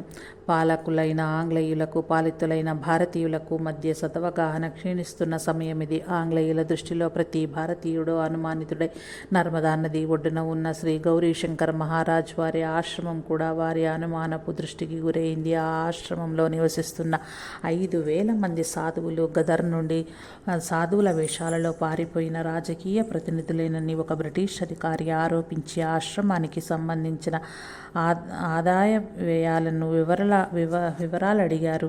అప్పుడు గౌరీశంకర్ మహారాజ్ గారు అతని నర్మదా నది ఒడ్డుకు తీసుకువెళ్ళి నది దేవతను ప్రార్థించి నీటిలో చేతులు ముంచి బంగారు నాణ్యాలు 2 సంచులు తీసి చూపారు. కానీ ఆ బ్రిటిష్ అధికారి అది వారికి అక్కడ దాచి ఉంచిన దొంగ సొమ్మని ఆరోపించారు. అప్పుడు ఆ అధికారిని ఒక పడవలో నది మధ్యలోకి తీసుకువెళ్ళి అతడు కోరిన చోట నుండి గౌరీశంకర్ మహారాజ్ వారు 2వసారి ముందులాగే చేశారు. దానితో అతని అనుమానపు పొరలు తొలగిపోగా తర్వాత ఆశ్రమానికి ప్రభుత్వ సహకారం కూడా కల్పించాడు. అంతటి మహాత్ములైన శ్రీ గౌరీశంకర్ మహారాజ్ గారి శిష్యులే తునివాలా దాదాజీ. 7 సంవత్సరాలుగా బాలుడుగా వీరు మొదట శ్రీ గౌరీశంకర్ మహారాజ్ గారి ఆశ్రమంలో కనిపించారు. శ్రీ గౌరీశంకరులు వారిని ఎంతో ప్రేమతో హక్కును చేర్చుకున్నారు. ఎంతో కాలంగా విడిపోయిన ఆత్మీయుల కలయికలా కనిపించింది వారి కలయిక. దాదాజీ గురువు ఆదేశంపై కాశీకి వెళ్ళి వేద శాస్త్రాధ్యయనాన్ని చేసి ఆచార్యులై తిరిగి వచ్చారు. తర్వాత శ్రీ గౌరీశంకరులు దేవానందులు, బ్రహ్మానందుల వంటి గొప్ప యోగాభ్యాస నిష్ఠాతులచే దాదాజీకి హఠయోగ అభ్యాసం నేర్పించారు. యువకులైన దాదాజీ తమ కాలాన్నంతటిని యోగాభ్యాసం, పూజ, శాస్త్ర అధ్యయనం, గురుసేవల్లోనూ వంటశాల పర్యవేక్షణలోనూ వినియోగించేవారు. గురువులైన శ్రీ గౌరీశంకర్లు సరి అయిన సమయం రాగానే దాదాజీ గారికి ఉపదేశంతో పాటు సన్యాస దీక్షని ఇచ్చి వారికి స్వామి కృష్ణానంద అనే ఆశ్రమనామం ఇచ్చారు. అప్పటి నుంచి దాదాజీ హిమాలయాలు మొదలగు పవిత్ర స్థలాలకు యాత్రలు చేశారు. ఆయన నది దేవత అయిన నర్మదాదేవిని ఆరాధించేవారు. చేసేవారు. అనతి కాలంలో వారి ఆధ్యాత్మిక పరిణితి సాధువులందరూ గుర్తించారు.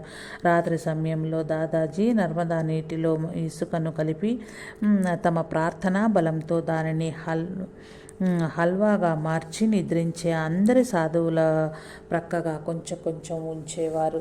ఒకరోజు సాధువులందరూ కలిసి కృష్ణానందుల దాదాజీ ఆ విధంగా వంట సామాగ్రిని దుర్వ్యయం చేస్తున్నారని గురువు గారితో ఫిర్యాదు చేశారు. అదంతా నర్మదాదేవి కృపేనన్నారు వినయంగా దాదాజీ. రామేశ్వరానంద్ వంటి విషయజ్ఞులైన సాధువులు సైతం కృష్ణానందులు తమ యోగ శక్తులలో, నియమనిష్టలలో, గురుసేవలో అద్వితీయులు అని అన్నారంటే వింత ఏమీ లేదు. సరైన కాలం సమీపించగానే గురువు శ్రీ గౌరీశంకర్ మహారాజు గారు కృష్ణానందులను తమకు వారసులుగా నియమించి జీవసమాధి గతులయ్యారు. వీరి సమాధి హోషంగాబాద్కు 14 మైళ్ళ దూరంలోని కోకాసా గ్రామంలో ఉంది. స్వామి కృష్ణానందులు యోగాభ్యాసం, శ్రీ సప్తశతి, శ్రీ యంత్రములనే 3 గ్రంథాలను రచించి గురువు గారి మన్ననలను పొందారు. ఈ గ్రంథాలు నేడు లభించకపోవటం మన దురదృష్టమనే చెప్పాలి. గురువుగారు సజీవులుగా ఉన్నప్పుడు ఆ తర్వాత కూడా స్వామి కృష్ణానందులు తరచూ దట్టమైన అడవుల్లోకి వెళ్ళి గాఢమైన ధ్యాన స్థితిలో రోజుల తరబడి ఉండిపోయేవారు.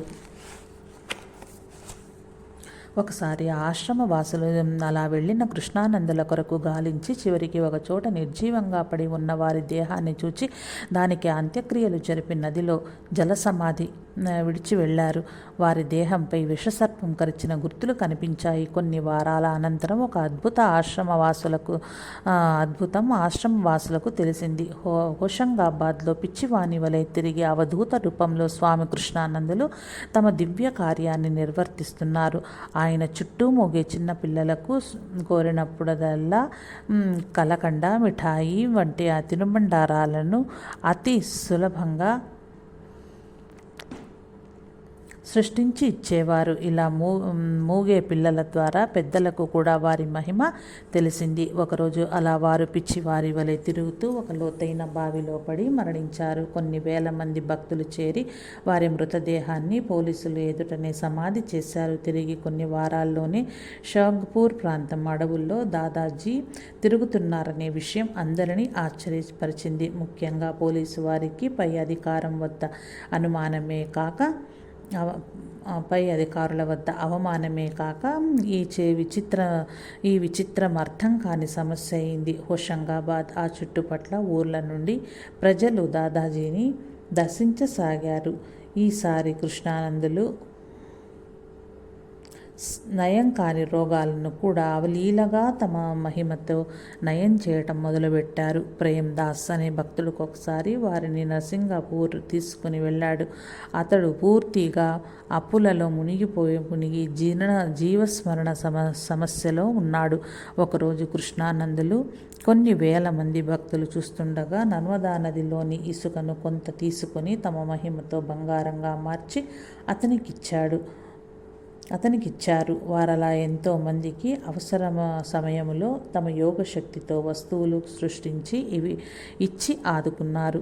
ఒక గురు పూర్ణిమ నాడు వారిని కొన్ని వేల మంది భక్తులు ఊరేగిస్తూ నర్మదా నది ఒడ్డున ఉన్న బ్రాహ్మణ ఘాటుకు తీసుకుని వెళ్ళారు. వారంతా ఆయన వద్ద మంత్రోపదేశం పొందాలని ఆశించారు. కానీ దాదాజీ పిచ్చివాని వలె నదిలోని నీళ్లు త్రాగి మేము ఇప్పుడు సమాధి కాబోతున్నాము అని బిగ్గరగా కేక వేశారు. వెంటనే పెద్దగా నవ్వి తాగిన నీరంతా కక్కి ప్రాణాలు విడిచారు. వారిలా చాలాసార్లు ప్రత్యక్షం కావటం, చాలాసార్లు ప్రాణాలు విడవటం అనే వింత ప్రధానంగా పోలీసుల వారికి చాలా చిక్కు తెచ్చిపెట్టేది. మృత్యు చిహ్నాలన్నీ స్పష్టంగా కనిపిస్తున్నా వారి శరీరంలో వేడి మాత్రం అలాగే ఉండటం అద్భుతమైన విషయం. అందువల్ల ప్రతిసారి భక్తులు వారి మృతదేహాన్ని 3 రోజుల వరకు అలానే ఉంచి ఆపై అట్టహాసంగా సమాధి చేసేవారు. 1 సంవత్సరం గడిచింది. మధ్యప్రదేశ్లోని సిరిసిరి నందుక్ అనే గ్రామంలో కేశవానందజీ మహారాజ్ వెలిశారు. వారు ఎవరో వారెవరో కాదు, శ్రీకృష్ణానందులే. భక్తుల ఆశ్చర్యానికి అవధులు లేవు. మొదట వారు దిగంబరులుగా సంచరించేవారు.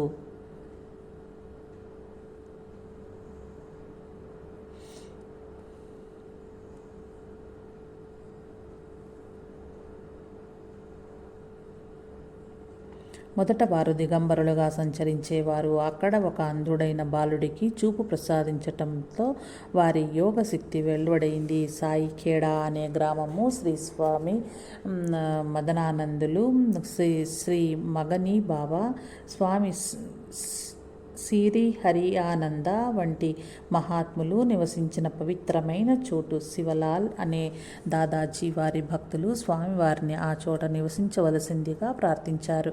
అదే సమయంలో అలాగే జరుగుతుంది అన్న దివ్యమైన వాక్ ఒకటి చాలామందికి వినిపించింది.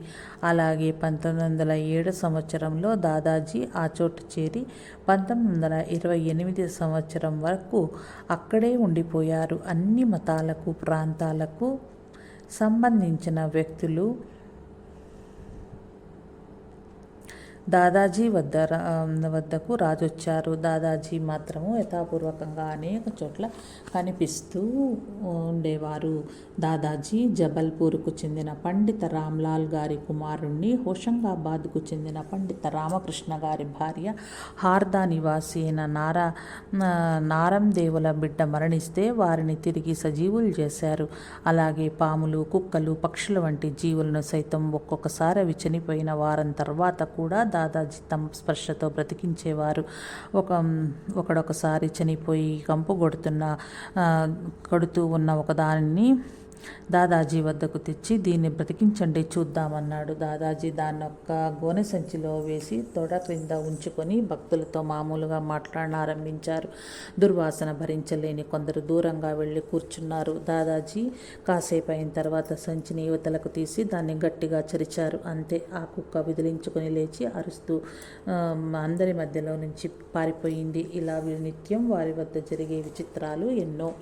వారు అందులకు దృష్టినిచ్చి, గొడ్రాళ్లకు సంతానాన్ని ప్రసాదించి, కుంటి వారిని నడిపించి ఆశీర్వదించారు. అందరి ఎదుట మలాన్ని తీసి వస్తువులుగా మార్చి పంచేవారు. వారి రొట్టె ముక్క వేస్తే చాలు ఎండిన బావులు నీటితో నిండేవి. ఎందరో పండితులు ఆయన్ను పరీక్షించే నిమిత్తం వచ్చేవారు. దాదాజీ వారి రాకను ముందుగా సూచించటమే కాక వారి ప్రశ్నలకు వేదాలు, ఉపనిషత్తులు, పురాణాల నుంచి ఆధారాలను ఉదహరిస్తూ వారి నోరు కట్టేసేవారు. ఒక్కోసారి వస్తాదులతో కుస్తీకి దిగి వారిని ఓడించేవారు. అందువల్ల వారిని ప్రజలు పహిల్వాన్ బాబా అనేవారు. ఒకసారి ఒక ఆయుర్వేద వైద్యులు శ్రీ దాదాజీ వద్దకు వచ్చారు.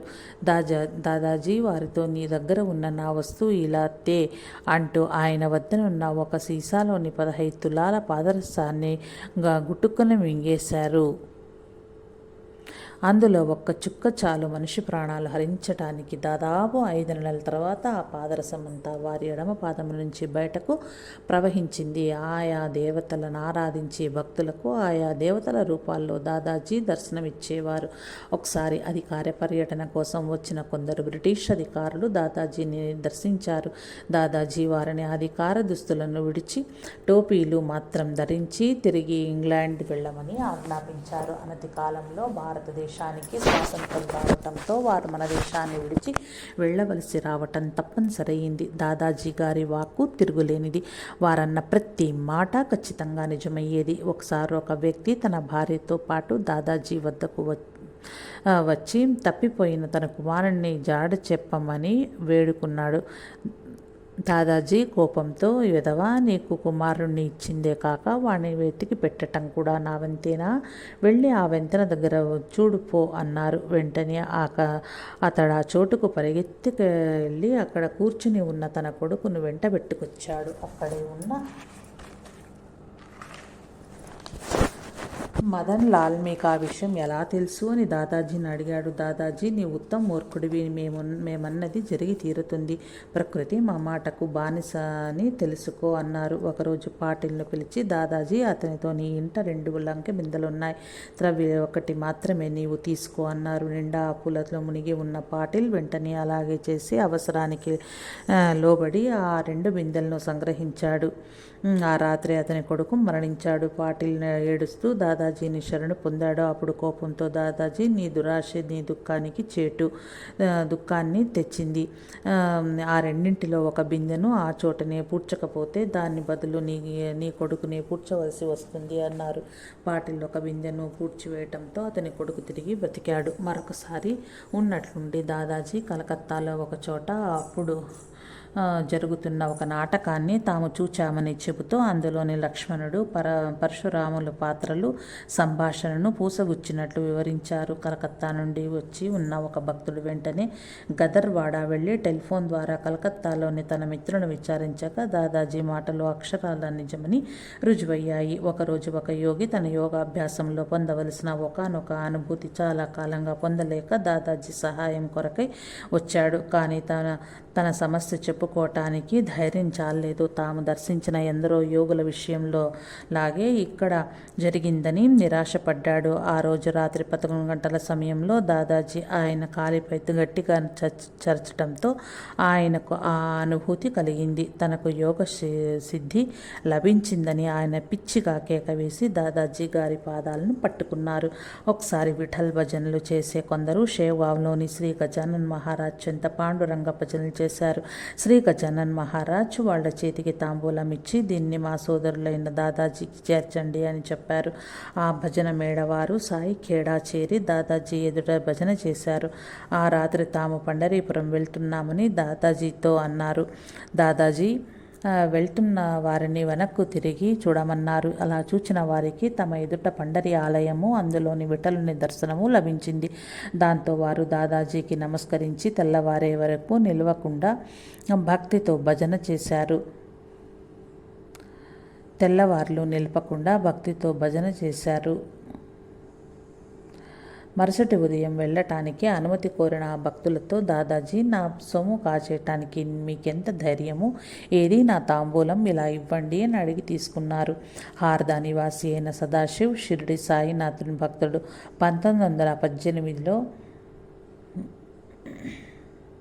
శ్రీ సాయిబాబా నిర్యాణం చెందిన పిదప అతడు ఎంతో నిరాశ నిస్పృహలకు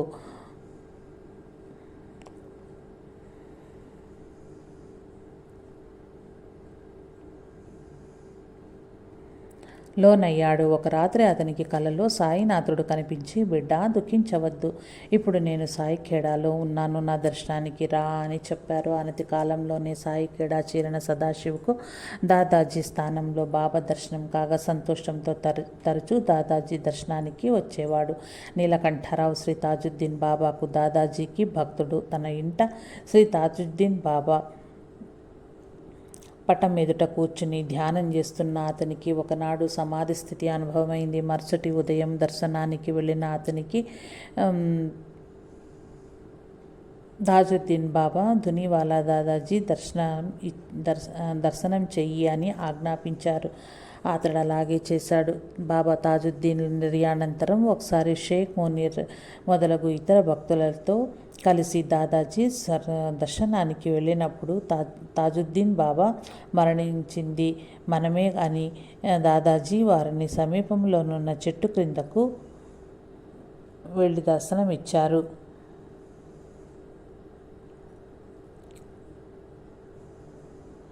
ఒకప్పుడు తుకడోజీ మహారాజ్ అనే సాధువు దాదాజీ దర్శనానికి రాగా వారు నిద్రిస్తున్నారని భక్తులు ఆయనకు తెలిపారు. ఆ సాధువు తన వద్దన ఉన్న కంజిరా వాయించుతూ ఇలా పాట రూపంలో దాదాజీని ప్రార్థించారు. నీ దృష్టిలో ఎక్కువ తక్కువలు ఎక్కడివి? నీ దయాభిక్షకై వాకిట నిలబడు తుకడోజీ, ఏల నిద్రిస్తావు? మ్రోగే నా కంజిరా విని కరుణతో దర్శనమియ్యవా? మ్రోగే నా కంజిర విని కరుణతో దర్శనమియ్యవా?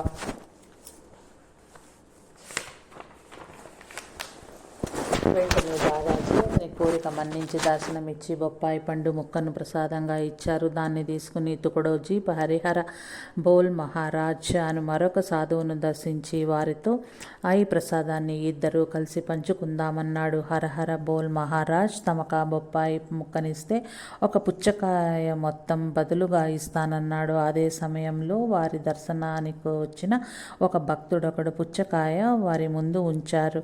వెంటనే మహారాజు గారు ఆ పండును తుకడోజీకి ఇచ్చారు. కొద్ది కాలంలోనే తుకడోజీ మహారాజ్ మహనీయులుగా ప్రసిద్ధి చెందారు. 1928వ సంవత్సరంలో ఒకరోజు రాత్రి హఠాత్తుగా సాయిఖేడా విడిచిన దాదాజీ బుధిని చిఖలి నెంబార్ అనే ఊళ్ళో కొంతకాలం ఉండి ఉజ్జయిని చేరారు.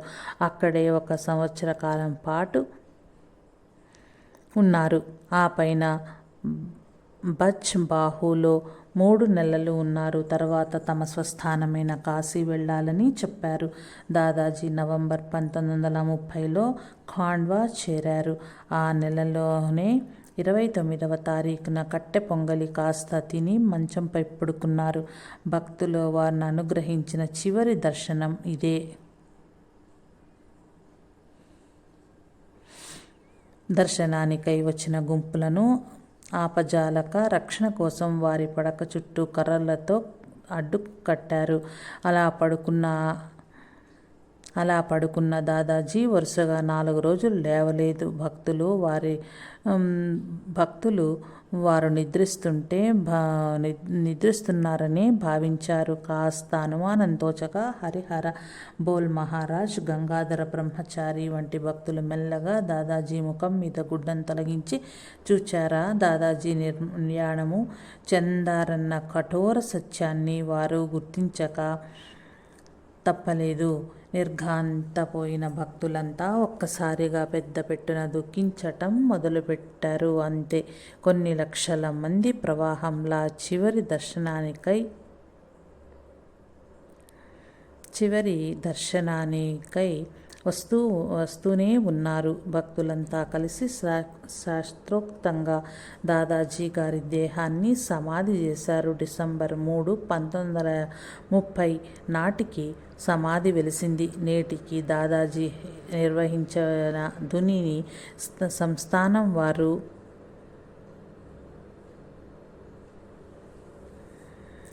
కొనసాగిస్తూనే ఉన్నారు. నిత్యము హారతులు శాస్త్రోక్తంగా దాదాజీ గారి దేహాన్ని సమాధి చేశారు. డిసెంబర్ 3, 1930 నాటికి సమాధి వెలిసింది. నేటికి దాదాజీ నిర్వహించిన ధునిని సంస్థానం వారు కొనసాగిస్తూనే ఉన్నారు. నిత్యము హారతులు, పర్వదినాల్లో ఉత్సవాలు జరుగుతాయి. జై సాయి మాస్టర్.